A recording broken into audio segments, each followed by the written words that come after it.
King Nebuchadnezzar, and this is the big reveal. All right, we're going to start getting into some real cool prophetic stuff. He describes the king's dream perfectly, and this portion of scripture is 14 verses, so I'm not going to read them all now. But please read it yourself before your community group, because it'll probably spark some interesting conversation. Familiarize yourself with the whole chapter if you can, and let me just recap the dream for you quickly. Basically, the king saw an enormous, awesome statue. Its head was made of gold, its chest and arms were silver, its belly and thighs were bronze, its legs were iron, and its feet were a mix of iron and baked clay. A rock cut out of a mountain, not by human hands, remember that part, not by human hands, smashed the statue on the feet, and then all the iron and bronze and silver and gold broke to pieces at the same time, and the wind swept them away. The large rock that struck the statue became a huge mountain and filled the earth.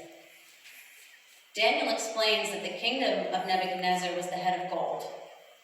He was very powerful. His dominion filled with glory. It was opulent and grand, right?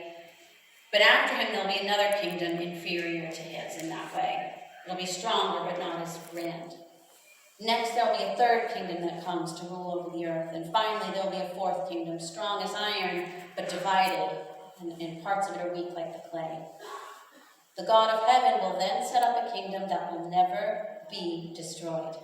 It will crush all the former kingdoms and bring them to an end. This fifth kingdom will endure forever.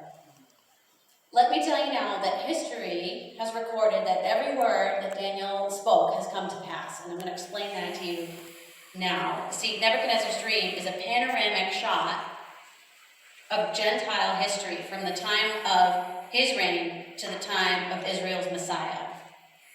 Each of these medals represents a world-dominating empire that is stronger than the last. And there are 4 of them prophesied here, and that has been fulfilled.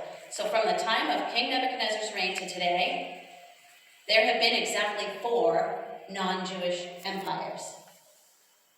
According to this interpretation, the next empire that will come will be the kingdom of Christ.